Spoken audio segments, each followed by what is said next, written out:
Hello mga ka-friendly. For today's video nga ay ayan, naglalaba nga ako ng mga oras na yan. Pero itong aking talilin nga mga ka-friendly ay naku gustong magpalambing at makipaglaro sa akin kaya ayan nga nag-iiyak. Sabi ko nga saglit lang anak, tatapusin ko lang itong aking sinampay at tayo mamaya ay maglalaro na. Pero mga ka-friendly hindi ko rin natiis kaya ayan kinuha ko na nga at kinarga ko na habang ako ay nagsasampay din sa hangin. Naaawa kasi ako sa kanya mga ka-friendly dahil gustong-gusto niya talaga makipaglaro sa akin. Kaya nga agad-agad mga ka-friendly ay minamadali ko nga itong aking sinampay at na makapaglaro na agad din sa aking talilin. At kapag isasabit ko na nga itong sinampay dun sa labas mga ka-friend ay kinakarga ko nga itong si Talin para hindi nga nag-iiyak. At pagkatapos nun ay babalik ko na naman siya din sa upuan at kukunin ko na naman itong aking bagong isasampay. Ganun na ganun lang mga ka-friend, paulit-ulit lang hanggang sa makasurvive din sa aking mga sampayin.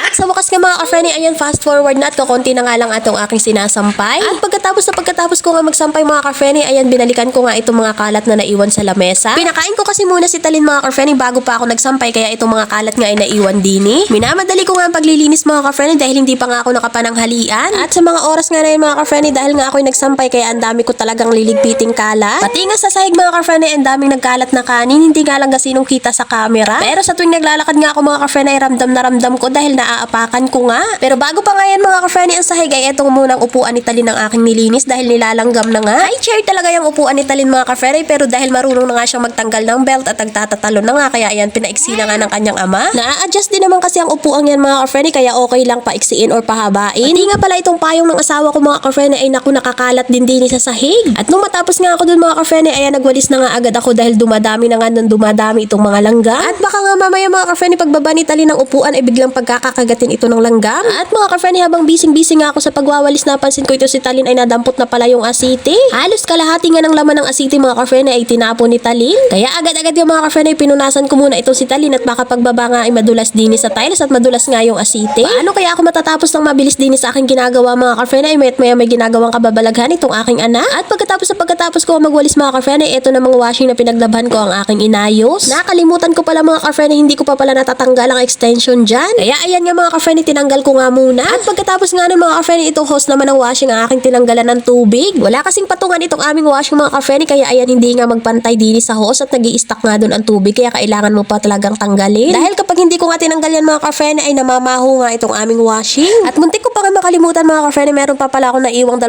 pirasong basahan din sa aming dryer. At nung matapos na nga ako sa ibang gawain ko mga ka-friend ay naku may nag-aantay pa pala sa aking hugasin. Nakalimutan ko nang maghugas ng plato mga ka-friend. Hindi ko na nga na-videohan mga ka-friend pero hinugasan ko nga muna yung aming mga plato. At pagkatapos nga nun mga ka-friend ay inilatag ko nga itong aming puzzle mat din sa labas. Di nga kami tatambay ulit ni Talin sa labas mga ka-friend dahil hindi na naman nga niya pinapatulog ang kanyang tatay sa loob ng kwarto. Kawawa naman ang aking asawa mga ka-friend kapag hindi nga nakatulog ngayon at mamaya nga ay meron pa siyang pasok. Pagkatapos ko mailatag itong aming mga puzzle mat mga ka-friend ay kinuha ko ang damit ni Talin at siya nga ay aking huhugasan. Basang-basa na kasi ng ihi itong si Talilin mga ka-friend. Dinala ko nga sa CR itong si Talin mga ka-friend pero ayan nga ayaw pa nga magpahubad ng damit. Hihilamusan ko lang talaga itong aking anak mga ka-friend pero parang nakikipaglaban pa nga ako. At habang hinuhugasan ko nga si Talin dyan mga ka-friend ay umiiyak yan at sabi nga ay mama dedede na. Sabi ko nga sa kanya ay sige wag kang makulit at nang tayo makatapos agad at nang makadede ka na agad. Nung matapos ko ang hugasan si Talin mga ka-friend ay buti na nga lang at kumalma din agad. Dini ko na nga binihisan sa puzzle mat si Talin mga ka-friend at hindi ko na nga ipinasok doon sa kwarto at dahil magsisisigaw na naman nga ito at baka magising na naman ang kanyang ama. At dahil nga mga ka-friend umaga ako naglaban ng araw na yan kaya ayan nga pagod na pagod din ako ng araw ding mismong yan. Dahil nga mga ka-friend kadalasan talaga kung maglaba ako ay gabi. Pero dahil nga mga ka-friend bigla akong sinipag ng araw na yan kaya naisipan ko nga maglaba ng umaga kaya ayun nagkanda sabay-sabay nga ang aking mga gawain. At dahil kinusto ko nga yan mga ka-friend kaya ayan wala nga akong choice kundi panindigan na lang. At ayan nga mga ka-friend bago pa nga ako gumawa ng ibang gawain ay ayan nga tinatalian ko na nga ng buhok itong aking bulingling. At pagkatapos ko nga talian ng buhok niya mga ka-friend ay tinatawag na nga niya ako at kami nga daw ay dedede na.